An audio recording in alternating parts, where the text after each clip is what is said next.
project managers which supposed to lead the team actually end up controlling the team. Not about only the team members doing something for me.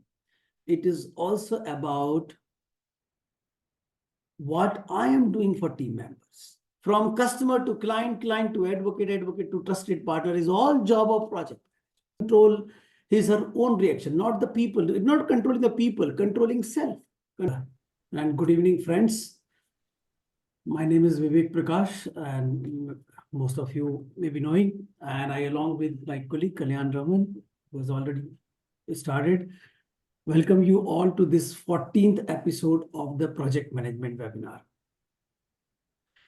As you know, we took a break of approximately 1 month and back here with this webinar. Now, we have made some changes here. Now, what the webinar we are doing every week, and we have reduced its frequency, and now it will be twice a month. So it will be on 2nd and 4th Tuesday of every month. So we'll do two times a month, not the 4 to 5 times. I think that was also be like appreciated by you as like if you want to earn PDUs, probably this is the less number of PDUs, but still if you go with the 3-year cycle, it still give you a lot of PDUs, more than required 60 PDUs, this webinar alone actually. So with respect to PDUs, this is all good. Plus, there is more time for you to digest what is going into the webinar, and what is learned in the webinar gives some more opportunity to implement it. And so like we found that less frequency is better, and every week it was a little much more. Probably if you have some feedback on this, you are most welcome to send an email to us, or you can put this into the chat box. You can put into everyone, or just put a message to Kalyan or me. For the benefit of the first-time attendees, the project management webinar is initiated to support people who want to perform better in project management, want to clarify their concepts, and achieve PMP or Prince 2 or similar certification in project management. Our effort here is to explain project management concepts in simple terms, address day-to-day challenges which you face. The project managers are generally facing across the industries. So it's not focused on one industry like an IT or manufacturing or anything. Normally the challenges which we take are basically seen in all industry. It will help project managers who are already PMP certified to earn PDUs. And it will help to earn people who are aspiring for certification to earn those certifications, because it will help them to clear their concepts. You can also suggest us topics or something specific you want to cover. We will put our efforts to get that covered also. Right? So we will also bring some latest trends in the project management, and keep you informed what is happening in this area. So you join and make your friends also join to share those details with your friends. And as the motto of this webinar is to imbibe, certify, apply, and thrive. So we look on all aspects, all 4 aspects of the project management and the performance of the project managers. Okay, in this webinar today, I will mainly focus on the leadership aspects, and let's see what is there for you in this. Okay, so let me start this.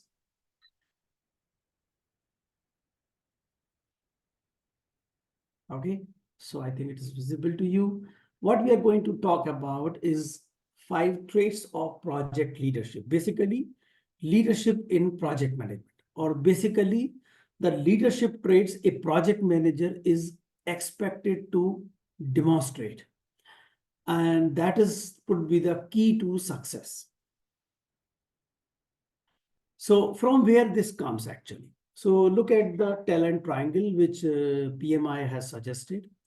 And so PMI said, has given this talent triangle. It is based on the concept that a project manager need three kinds of skills. He should have a business acumen, that is the business understanding or understanding of the business aspects of the project. That is what kind of benefits this project will provide. The second is the process part, how the project management will get implemented in the project. So what kind of format, template, process, all these things, policies, all these things are part of the way of working, which you say. The third part, which is a very important part and critical to the success of the project, is the power skills, which are actually, and PMI is calling them power skills. Power skills. These are actually leadership skills, the soft skills, the leadership skills, the people skill of the project management. And PMI has given the name is power skills because that is the real power of the project manager in the project, right? So, and this is key to success. This is much more important than ways of working, and continuously be demonstrated throughout the project. Business acumen is equally important, but it is a smaller part of the project, but very important, though it is a tip of the iceberg, you can say. But larger part is encapsulated by the power skills, that is the leadership skills, right? So this is where we were going to focus, because this is very important for the success of the project. Now, why we are talking about the leadership traits? Now, this is something we need to understand, that projects are whatever the processes are, whatever the outcome is, but actually ultimately the project will be done by people in the project, right? Such an automation has not come that people can be completely replaced from the project. I'm not sure if that will ever happen. Can happen. You never know what is going to happen tomorrow. A lot of automation in the operations already, but a lot of like a thought process, human intelligence is required, which probably maybe sometimes artificial intelligence will replace. Today is not mature that much. So at least in today, it is very, very relevant, very, very important for the success. Now, look at this. Leadership, when we talk about, is all about inspiring the people to commit to their work and deliver what they are meant for. Now, people are on the project. Are they not supposed to do it? They're supposed to do it, but the things are more complex than we generally think. The people are fluid. They have different nature, different aspect, different ideas, different thought process, different beliefs, and in different circumstances, they behave differently. And that's why it is a challenging part, right? So you, as a leader, as a project manager, as a leader, you need to bring some discipline in the team, so that you can align the energy towards the project objectives. That will happen when you will develop team members, like build their capabilities. And it is the leader who sacrifices for the team actually. And generally leaders expect sacrifice from the team. Don't go home. Let's work 24/7 here in the office. If the project manager can do that, but not able to do that, that's a different thing. And overall, this is what exactly required to do. How you can bring the customer focus in the team, how you can align the customer also, how you can manage and inspire and align customer also. towards the project objective. Many times customer himself is a biggest hurdle in success of the project. So how do you align customer? Even managing customer is the project manager or project leader's job, actually, right? And as you all know, these all are the stakeholders, and there are many more stakeholders. So at the end of the day, you are talking about that how if these stakeholders are on your side, your journey in the project journey is much smoother. And if the stakeholders are not on your side, you have a like a rumbling drive which is going up and down, and more surprises, more unexpected things, and you don't know whether the things will turn out to be right or not. So if you want the things to be turn out to be on the right side, you need to have stakeholders on your side. And that's stakeholders mean people around. And so aligning those people towards the project objective is what, at the end of the day, leadership. And there are leadership traits, but I'm going to talk about 5 critical ones. Okay. So let's talk about the first one. And I said it, what leaders do, they first plan and then execute. Now you may be wondering what the hell this is actually. Is anybody is expected to do? It's so obvious. It's so common sense. But you know, the common sense and so obvious things in life are not so common and not so obvious. Is despite we know that it is so obvious, we don't do that. Look at this. Look at this. Most of the project managers find planning is a tougher job, and that's why they don't do it. Why they don't do it? They have several excuses to do it. They rely on their intuition. Say, I know everything, I can manage it. There is no need to put up a plan. We can do it as such. My intuition is quite good enough. I knew everything about the project. We have to show results faster. So let's do the planning later. Let's execute it fast, right? We have done some planning. It is enough now. No, there is no planning. If you ask the more planning, you say, but there will be planning paralysis, right? All these words are, all these jargons are roaming around in the corporate world. Okay, our project is too small to plan. My intuition will work. My project is too complex to plan. It's so complex that there is no plan. We cannot really plan for it, right? Currently, we have little information about the project. We will plan later. Let's start the work. We have no too many challenges in the requirements. So because it's not certain, it's so uncertain that it cannot be planned. Project is evolving and situation is changing every day. It's so changing that any plan will not work, right? We are following the agile methodology, so we need not to plan altogether. That's very simple thing, right?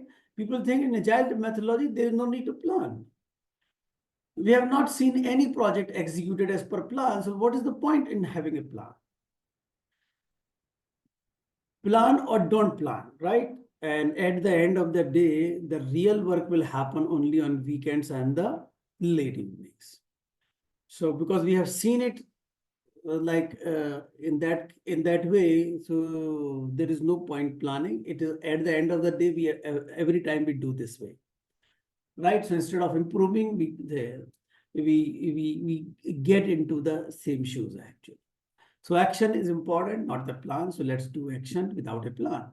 And ... and so many you cannot really compare what is happening all around. Now, what will happen if you're not planning, what exactly will happen? Just look at it. You cannot understand the challenges. You cannot identify the risks which are like maybe hitting you in some time. We don't know what really customer wants. Expectations of the other stakeholders are unknown. Therefore, you will get more surprises. Inappropriate, not enough the detailed WBS. So inappropriate estimates then, inappropriate assignment, inappropriate resources.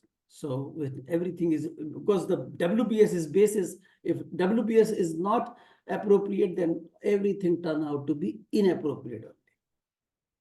Put pressure on the team to get the work done. That's how we do it on weekends and late evenings, right? Or overnight also. We delay the deliverables, deliver a product with defects, and then repair it. And then we also call it, we have delivered on time. We never said we deliver on time with a defective product, right?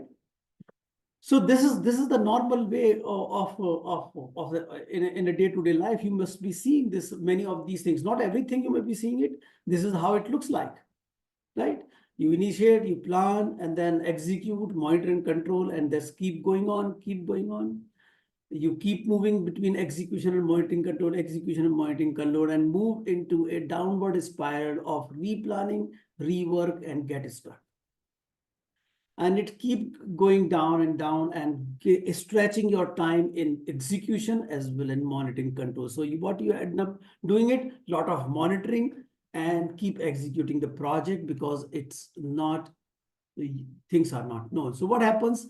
Your schedule targets are crossed, your budget targets are crossed, customer satisfaction is low, team retention is low, right? Now, how leaders drive the project? They drive the project like that. They put more time, more efforts in planning.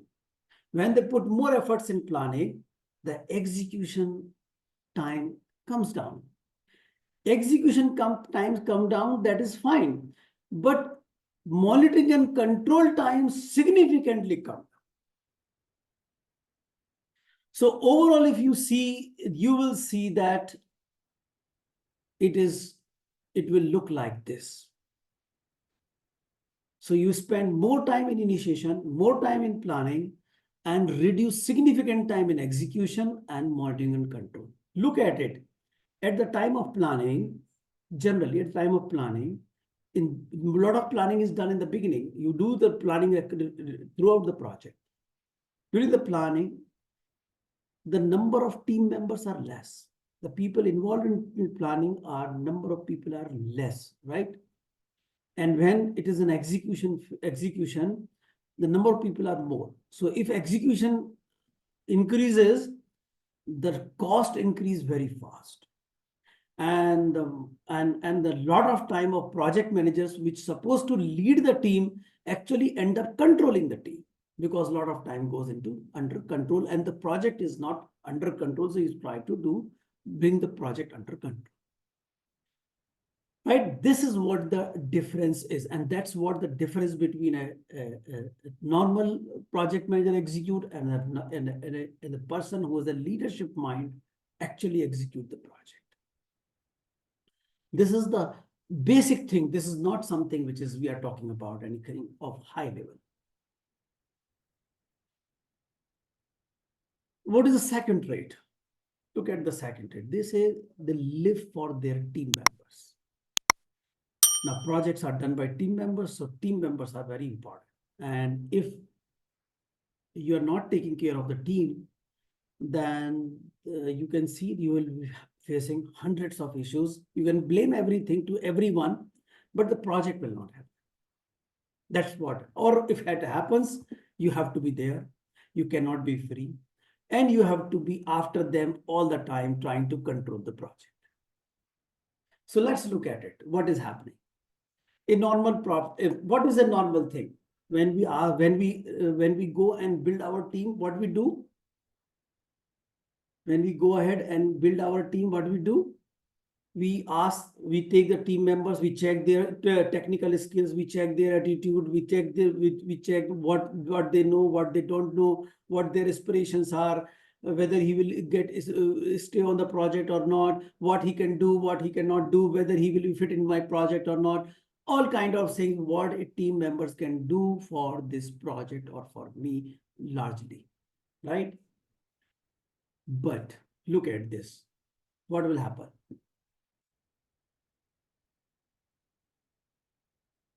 So what we are looking into the team members? What technical skill he has? Does he has the sufficient experience? Is he willing to learn? require further training or any skills, demonstrate a positive attitude or not. Is there any constraint that restrict his capability or his contribution? How much positivity and negativity is there? All these things we ask, right? The question is there any problem in asking these questions? No. No, not at all. Right? Not at all. But we are looking only on the one side of the coin. The other side is completely hidden. We are not focusing on that side. And that's what drives team members, not this what drives the team members. So what is that? Because we are looking on the one side of the coin, what will we get into several issues with the team members? And we see the team members are not committed. They are lacking technical skills, despite we have taken full interview, right? They are not willing to upgrade, update, to learn new things. Before we tested, they were willing to learn, right? But when they are on the project, they are not. If you ask them to that if the work is not over, let's complete it. You say after 5 o'clock, they start looking at the clock, right? When I look for more time from her, she is looking at the clock, right? Casual about the quality of their work. Not proper work is you're getting. A lot of quality issues you see here, right? A lot of excuses for putting up a poor quality or other issues. What happens? The project manager at the end of the day complains that I have to check everything for every resource to get the work done.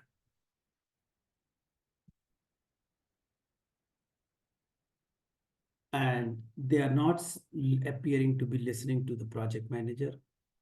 And irrespective of how many times I explain, they are just not appearing interested in project or don't want to do the work. Right? That's the perception we create at the end of the team members. If this is the thing, right? Now, what a leader does, this is the normal one. What a leader does? If you are a leader, what do? You will ask what I can do for my team members, right? That is the other side of the coin. It's not about only the team members doing something for me. It is also about what I am doing for team members.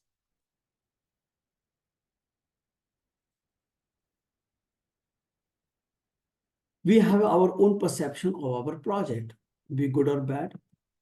Perception of the team members could be very different. So we have a perception of our project, but team members' perception will be very different. If we consider our perception is a team member perception, probably then we go incorrectly. And that's what we are doing in the first way, in the first side actually.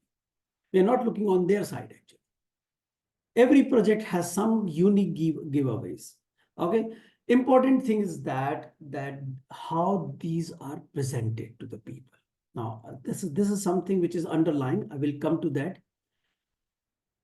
How we are setting expectation and how we are delivering on those expectations. So look at it, what the leader will do there. Now,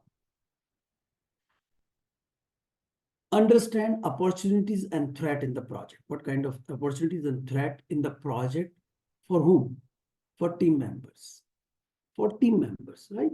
We are talking about what I can do for the team members.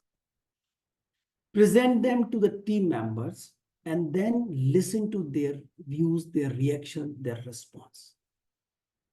Right? Generally, we are not bothered about it, but leaders do that. They listen. They are good listening skills. Right? There are opportunities we can give them. What are the opportunities? Skill gap. The person is not enough skilled. I can give them training, right? Experience gap. Not enough experience. We give them experience. There is some unfulfilled wish if he can do it on this project, right? Are we looking at this, what team member is looking for? How team members will get added value from this project? Are we looking at that side? If we are taking care of this, it matters a lot. There are threats, there are challenges to the team members also. There are roadblocks. Could be several issues with the team members. Are we become a helping hand to them? Are we there to tell them that we will help you to remove your constraint? We will help you to meet your challenges. There is a helping hand, right? So if you are helping them, somebody, don't you think the principle of reciprocation will work, and you will get the help back? But the idea is giving help first and then getting it back. Okay, and then we negotiate what you give to the team. That is what we are looking for the first side, and then looking at the second side, what the team member will get as in return to giving so many things to the team, to the project. And if we can't balance it, we keep looking at what team members will do and not bothered about what I will do for the team members, the team will always look less committed, not performing, low productivity, and you need to monitor the team throughout the project. Right? We strive to ensure that people achieve for what they come. So we have given them opportunities, we have given them a helping hand, and we ensure that it happens on this project. And then see how team member will respond to it. Right? So keep in mind, everybody comes with what's in it for me. For me means me only. Nobody else, not project, not my boss or not my subordinate. It's me only, right? We help them achieve what they look forward, and I'm sure they will not disappoint you, returning, giving you back. But look at it, if we can give it back, give them first, right? Generally, we are very good in labeling the people and reaching to the conclusion fast. I will discuss that also, why we can reach to the conclusion fast at the fifth trait when we are talking about. But let's do not do that, okay? Reaching to the conclusion very fast, that is not good, and then there will be no benefit in giving this person anything. Try this out and you will see that maybe 5% people will never respond to you, even whatever you do. But let me tell you, 95% will respond to you. Out of 10, 9 people will respond to you. Do not focus on one who is not responding. Let's focus on 9. They are going to do a lot of work for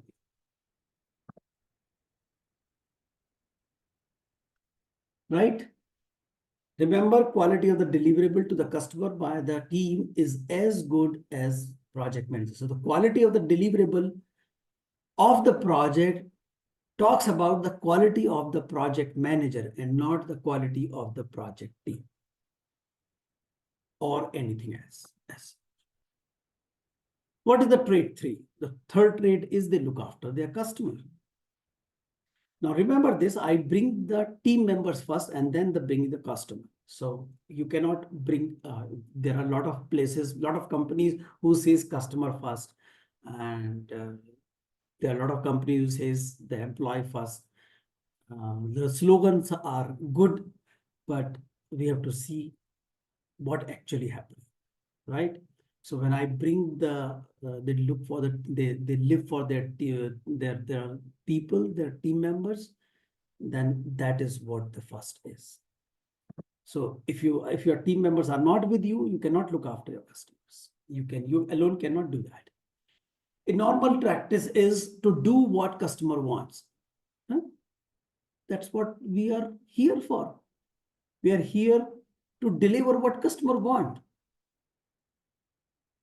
This is a normal practice. What's the problem with that? No, it's a problem. There is a problem with it.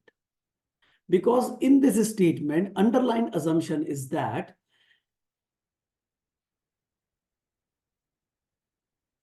we think that whatever customer is asking, if we deliver that, customer will be happy. Whatever customer is asking, if we deliver that, customer will not be happy. Not necessarily. Chances are like both the side. Customer knows very well what she wants. That's my assumption. Okay, as a project manager, I assume that customer know what he wants or what she wants. We are vendor. We need to do what customer is asking for, right? And that's what our job is. Normal delivery itself is a challenge. Where is the time of thinking of this? I'm not like day and night we are working and anyhow making this delivery to happen. Who is talking about that what customer want or customer, what are the assumption, what are not the assumption, how to manage, how not to manage, right? Where is the time for all these things? Customer is more knowledgeable than us. That's also one of the assumptions. So probably people have all these assumptions or some of these assumptions, not necessarily you should have all these assumptions. Some of them should be good enough. Customer will tell us what they like or what they dislike. Right? Is it not like that? Not really. It's not really like that. And let's look at it. What a leader does. He does what is in the interest of the customer and not what customer wants. What customer wants and what customer is telling you what he wants is different. Okay, so we need to figure it out. What is good for the customer? What is in the interest of the customer? What will make the customer successful? We need to figure it out. Customer probably will not be. So what are the assumptions of a leader in that case?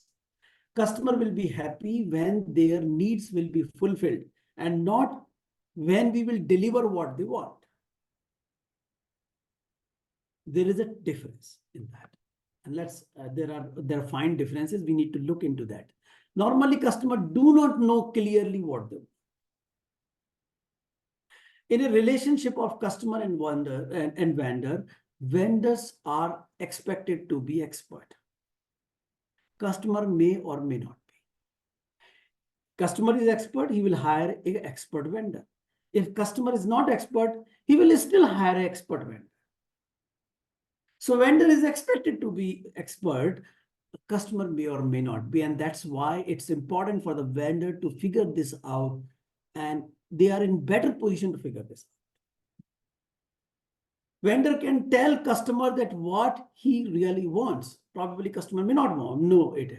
Often customers are not so good in translating their needs into words. In fact, translating needs into word is very, very difficult job.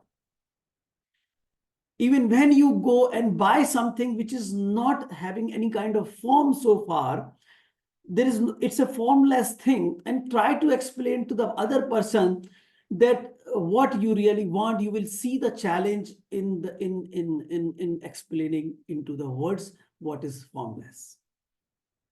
So if it is not tangible product, if it is not so tangible as of now, it is going to happen in future, it's not easy to figure it, to tell or explain this in words. And generally requirements come in words. So required a lot of analysis. Customer rarely share what they like or dislike. They will not. Sorry, it is like, not link. Okay. What they like or what they dislike, they will not tell you. Mostly will either subconsciously or consciously, they will not tell. We need to figure it out. How we will? By discussion with them, by listening to them, by talking to them, by making them part of the group in discussions, brainstorming, make them part of this, engage them in the project, then we get to know what they like or dislike. Otherwise, they will not tell you. We are the expert. As I said, vendor is expected to be expert. So we need to highlight the issues and risk in the project. It is our job. It's not customer's job. We need to guide the customer. It's not customer's number supposed to guide us. Customer should be guided by us. and give new ideas, and perspective will be done by us, not by the customer. Look at it, right? Almost all customers, if you become customer, don't you need a trusted partner who can give you honest advice? You actually, every customer wants. So what they look for, transparency and the person who can connect with them with personally. Look at this, how the relationship with customer nurtures. Look at this, how the relationship with the customer nurtures. First is, the customer initially is a suspect. Suspect means he has not bought anything from you. A marketing or a salesperson identify that he can buy something. So there is a suspect. Okay. And when the salesperson ensure that he can buy, he has really need of it, then he become a prospect. And when the prospect place you an order, it becomes a customer. And when customer give you a repeat business or repeat orders, then he become a client. And when client is started appreciating you, recommending you to the other customer, he become an advocate, right? And when this client and any time has a problem, he remembers you. Any requirement he has, he remember you. Anything he wants, he remembers you. Then you have become a trusted partner. Now look at it, the project manager's role in developing this relationship. The salesperson job is merely limited to first two stages only. Making suspect to prospect, filtering out prospect from the suspects, and making suspect a customer. That is what the salesperson job. From customer to client, client to advocate, advocate to trusted partner is all job of project. So customer development is not a salesperson's job. It's not a business development person's job. It's actually the project manager's job. Now I'll come to the fourth trait. Build a network. As I said, stakeholders are very important, right? What is the normal practice? Connect people when they are needed. So when you need them, you could reach out to them. And what's wrong in this? There's nothing wrong in that. There are so many people around, right? Management, manager, senior management, customer, expert, peer group, functional managers, team, vendors, and there's so many people around, everybody. But you know, very small number of people in this whole spectrum of stakeholders are under direct control of us. So we have a very limited control on these people. Largely our team only is our control. Even that is not fully under our control. They also have several things which go beyond your control. So only a small number of people who influence the project are in direct control, and you can direct them. Otherwise, remaining stakeholders are not under your control, and they are not supposed to follow your instructions. And what will work? It's your influence that will work. So when a project manager when the project manager contact with the people, when they need resources for their projects, when you reach out to resource manager, when you reach out to HR, when you reach out to functional manager, when you reach out to other project manager, when you need some resources, right? When a technical help is required, you reach to a technical expert. When they need to be procurement for projects, so reach out to procurement people or the people expert who can define the product, right? When an expert is required, right? When security or the safety requirements are to be met, so you reach out to those people. When a training is required, you reach out to another expert or training department or some other department to have this training done. Let me tell you, we are a trainer. We talk to many HRs and senior management, and I tell you very common phenomena. even HR, who is continuously doing training, even they reach out to us at the 11th hour that I want to do it next week or next to next week, and in hurry, in a 1 week he has to find a vendor and complete it. There is no pre-preparation done. Even in many cases, I'm not saying every case, but in many cases I saw. When a party is to be organized, so some stakeholders require, admin is required, right? Sometimes over a cup of tea, either accidentally, most of the time it is accidentally, less time intentionally, right? And so on. You keep going on like that. This is how we generally connect with the people. The question arises, what is the problem with this? There's no problem. But this is what is bare minimum. You know, if you are giving an exam and the exam is of 100 marks, then if you do this, you will pass in third division. That is, probably you will get 30, 30, 33 or 35 or 40% marks by doing that. A leader connect with people when they are not needed. Means much before they are needed. Or he make a social circle where he can reach out to the people and they help. Not connect the people, already connected people. The project leaders, when the project leader connects, develop a relationship. So over a cup of tea, intentionally, not by need, right? To offer some help. Somebody needs some help. He says, okay, I can have something, I can help you out. How many of us will do that? Reach out to other people and say, okay, we will help you out. We always need help, right? To share some resources. How many of us will be ready to share resources, our resources? We hold them, right? Nobody should take away from us. To share knowledge, to train other people. Now, when you are doing all this, when you don't need them, because only then you can do this. Otherwise, you can't do this. When you need help, how can you provide the other person help? You have to help the other person when you don't need the help. You are in comfort zone. You are in a better position. You are your project is coolly going. You are not in crisis. So you help other people in their crisis. You train the people. Okay. Just get together.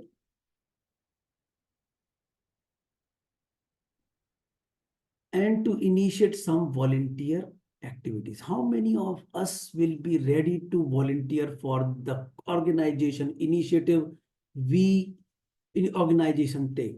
I have seen HR goes around all the people that they are taking some initiative for social beings, for like helping an NGO or planting trees, and they struggle to get people. Nobody is ready to go.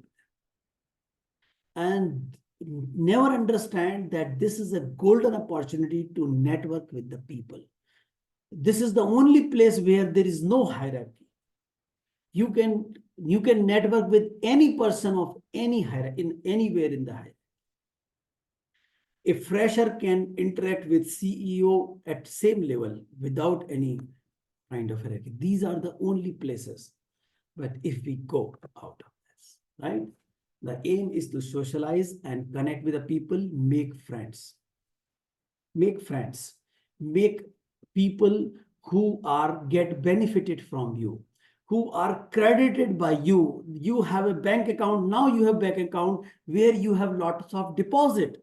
You can take out something when you need it, and that too with interest, right? So look at this scenario. I often I've given this example a couple of times, probably. This is like there is a two project manager and there is a resource manager, and there is a resource with a resource manager. Project manager one has a relationship with resource manager, like he has an informal relationship, have a cup of tea with, and then all kind of all kind of a good, strong bonding with the resource manager. And the project manager too does not have any kind of connection, is connecting with the resource manager first time. Where you think will the resource will go? Project manager 1 or project manager 2? You can put this in the chat box.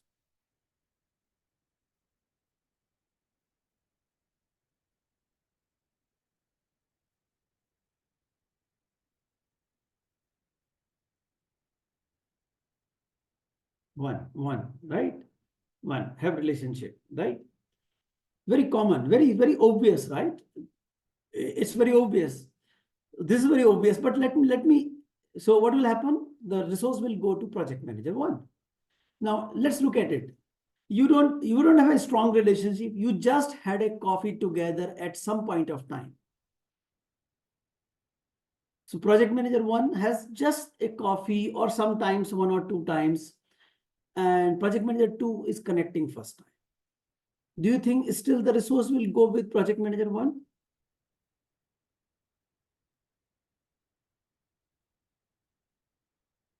Right? Wrong. Not necessary. Okay. Chances are high or low?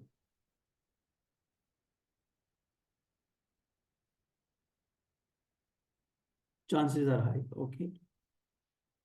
Chances are high. Okay. So chances are high. You have increased your chances of getting the resource. Right? I will say, let's go one level down. Even just exchange some views. Just exchange some views means resource manager have seen you and knows you, and project manager who is approaching first time. Do you think still there are chances that the resource will go to project manager 1? The chances are higher than project manager 2. So, right, still, right? Even exchanges some views, some just like go crossing each other and just shaking hand, and not much discussions, but know each other as such in the organization. Okay, you can smile by looking at the other person. Still, there are chances, higher chances than project 2. So this is how relationship work. Even if you have seen the person is inclined towards you. Now, many people says it's an organization requirement. If the requirement of the project manager 2 is higher, then he's supposed to give to project manager 2. That's right. I agree with that. But what I see on the ground happening in the organizations all the time, everywhere, is that matters. That is the secondary criteria. The first criteria is generally to favor your known person. I'm not talking about what's supposed to happen. I'm talking about what exactly happens. And that's how this is called influence. Sometimes good, sometimes bad, but you have the power of, I'm not talking about you do this. I say wherever the resources are more required, it should go there. I agree with that. But you have power of influencing the people. And that's how things works, right? Now look at the 5th trait, and that is called emotionally intelligent. Now that is the mother of everything, right? Mother of everything, or you can say this is the underlying current of everything we have discussed so far. Because whatever relationship you are talking about, either team, customer, or stakeholders, cannot be developed without emotionally intelligent. So this is the topmost thing. You have to earn this skill first before you go for anything else. Right? So what are the emotions we generally talk about? Happy, sorrow, respect, angry, distressed, motivated. So many. Keep going on. Right? There are so many. I can write another multiple pages like that. And the emotions will not end actually. And this largely affect people. and the way they will work, the last influence I'm talking about, the chances of resource going to the known person there is no logic in that. It's completely illogical. In the previous things, if I say where the need is, it should go there. Yes, it should go there, but emotion prevail more than the logic. So friendship, the cohesiveness, the relationship, having a different emotion with the other people, and that's what prevail. And that's what I'm saying. This is the primary thing.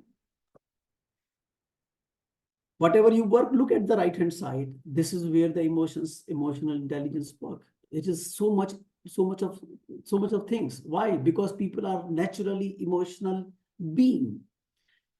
It matters the most. Look at the right hand side. What is the size of it? It has in impact on the work, impact on the people.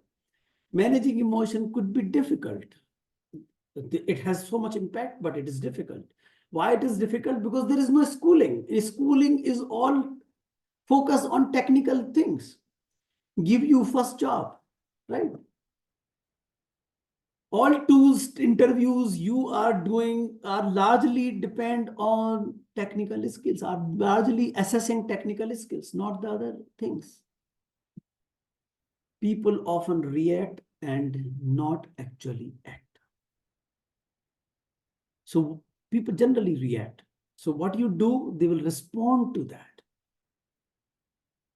They will not act. They will not, what you do, they think over it and give a thoughtful reaction. The chances are less. That will happen, but chances are less because there are leaders, they will do it, but most of them are not. So they will not do that. So the common perception is you should control the resources. And that's how the human resources are also getting controlled. You monitoring them, you instructing them, directing them. So what is this? Directing, controlling, all this. What is this? This is controlling people, right? So how do project act? People are at work, they do it. What's so great about it? They are here to do the work they should do. If they are doing, they're not doing any favor to us, right? So they put pressure on the resources to get the work done as soon as possible. Time is very important for us, right? And time is the real culprit why we put pressure on the people. And then if the work is not happening, then we criticize, criticize, and criticize. And even sometimes we appreciate them because we get an opportunity to criticize them. Because somebody has told us before criticize, you should appreciate. So you appreciate and then criticize, criticize, and criticize, right? Isn't it? Get angry because the work is not done, right? Anything goes wrong here and there, you get angry, right? Get stressed quickly. And that's why we, in the whole corporate world, why we are talking about stress every day. Why people are going to ashram and finding something. Why people are taking holidays for 15 days. Okay, I will get de-stress, detox. Detox means the corporate world is toxic. Yes, it is. Why? Because of these kind of behaviors. Every day, people are getting threatened and insulted. And many times. So I saw a boss was telling to his thing, oh, work smartly, not hardly. You plain insult. इससे बड़ा insult क्या हो सकता है? You're telling that person you are dumb actually. You are not, you are not even smart. And you are not even feeling that you are insulting the other person. Look at this. What will happen now if such things prevailing in this? Team members are fearful because they get pressurized, right? They get threatened, they could get insulted, right? Get stressed because that's why the Monday morning blues are all about. Why we are talking about Monday morning blues? Why there are so many of heart attacks on the Monday morning? People, this the research says. I don't know. I have not done the research. That's what research says actually. Okay, team get disconnected, communication breakdown because people don't want to speak because they're depressed. They fear that if you tell, what will happen, right? They just run away instead of communicating, instead of highlighting the issues. They run away. So attrition, right? Conflict. There's no conflict because people don't talk about it. lack of enthusiasm, when people are working under stress with a lot of conflicts, do you think they will be productive? No, they will not be productive. You have to monitor them. They will not be even, there's no excitement about the working. So when there's no excitement, you have to push them to get the work done. Right? Low productivity. That's what we are talking about at the beginning. Live for their people, but live for their people, you understand emotional part of them, then only you can live for the team members. And that's for low productivity. Right? What project leader will do? They lead the resources, right? And nourish them. How they nourish them? How the leaders will get? They control their behavior. They are not get excited.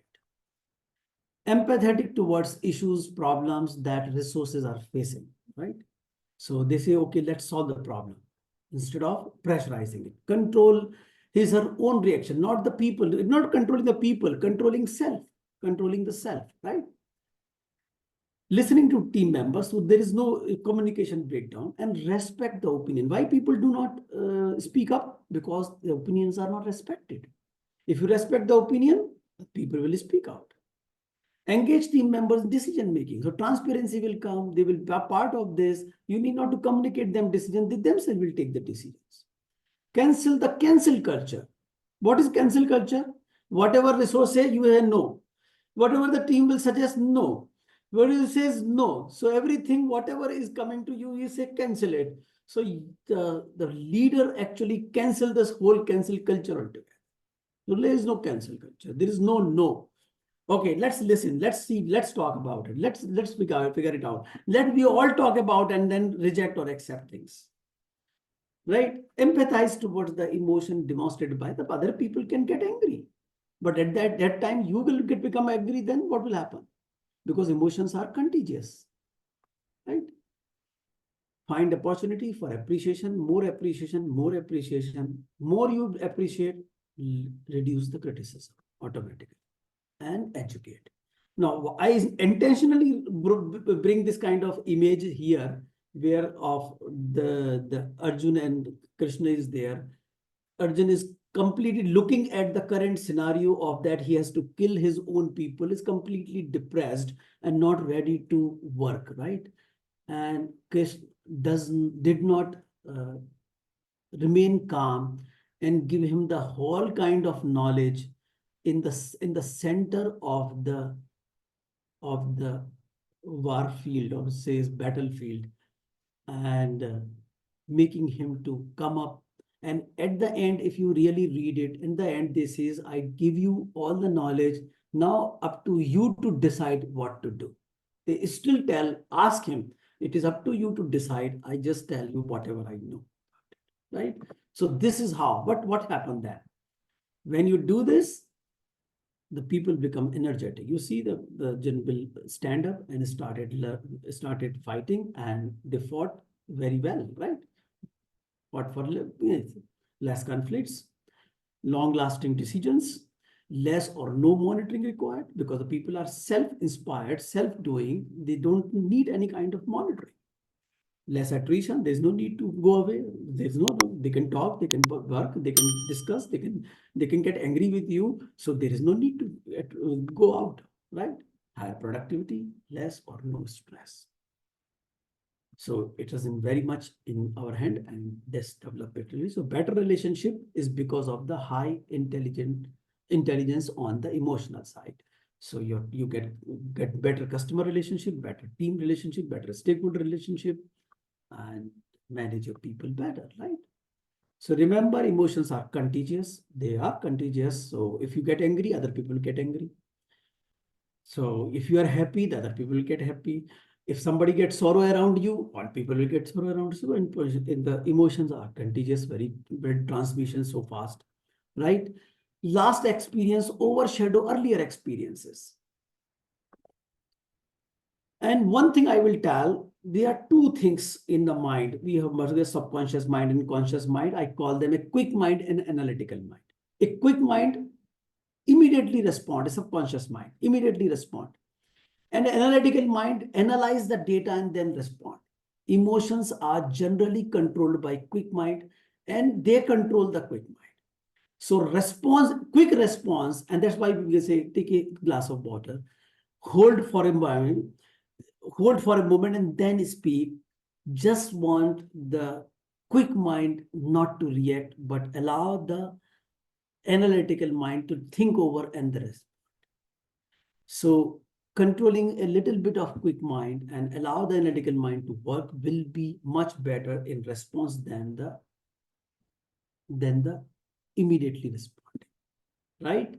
So it's a basic skill required for every relationship, for every leaders, and every relationship you want to do, dealing with team, interacting with senior, working with customers, or building relationship with any stakeholder, right?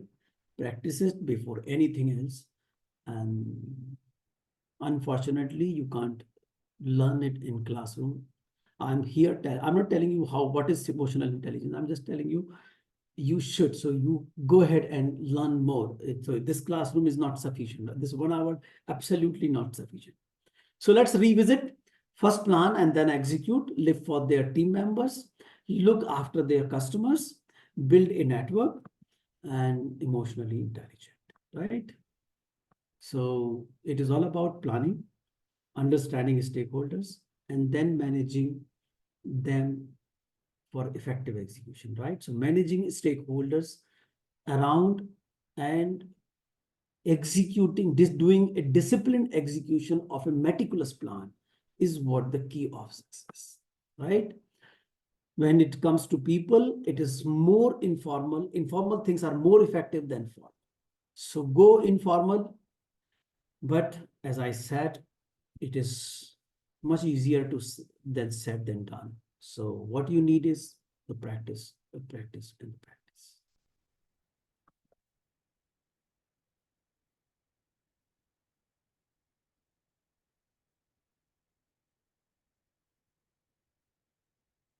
So this is what it was, and I think I overshoot a little time of couple of minutes, but still I think for 2-3 minutes, if there is any question, we will like to take that, and we'll close it if there are any questions. Kalyan, is there any question in the chat or something? None.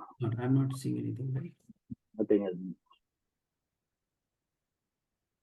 So if anybody has any question, we'll try another 2 minutes, and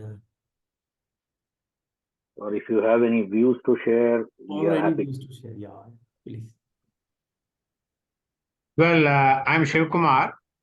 Hmm.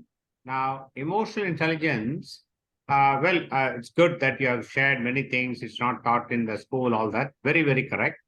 But then they say emotional intelligence is also about your own self-awareness, self-motivation, self-regulation, right?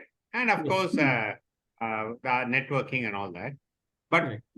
many of us are not even aware about our own emotions. Well, we all preach to others. You have to motivate your team. You have to do this, do that, all that. But what about yourself? You have to give you more. You must be aware of your own emotions, and then you should also motivate yourself, right? So how do you do that? So that's a long story actually. How to do it is a really a first understanding and then practicing it. As I said, practice is very important because they are all behavior things and cannot be learned completely in the classroom.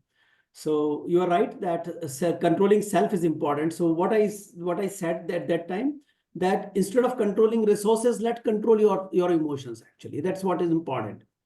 So a whole lot of understanding is required to do this. And I will tell you that Indian knowledge, the ancient knowledge, is full of emotional intelligence only. In fact, it's completely focused on emotional intelligence, purely focused on that. It's always about man buddhi santulan, and that's what we need to do actually.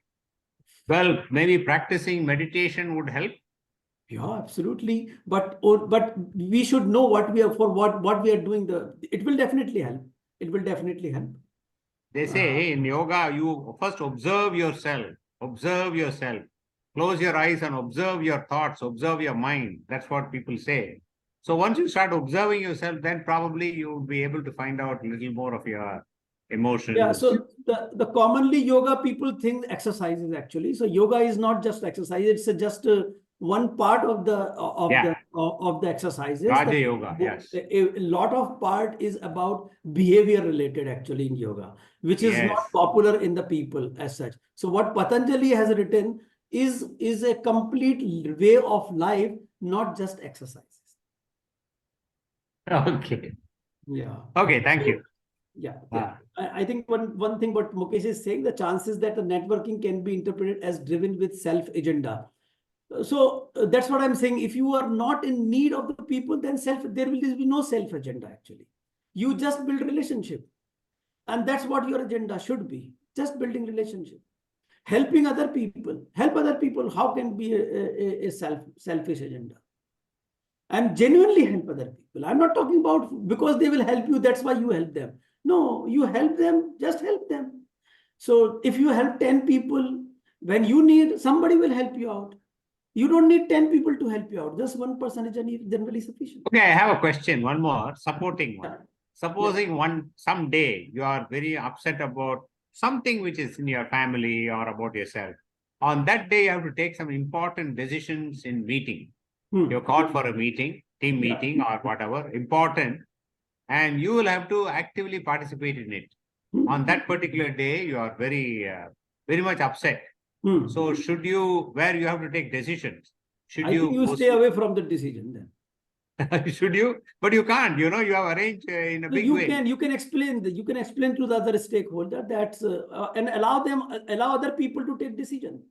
Why it is so important that you should be part of the decision? Maybe other people are equally important.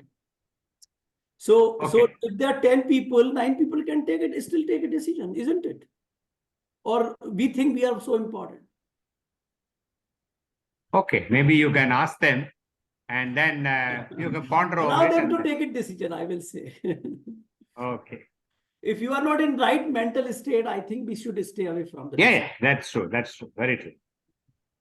Okay, This thank you.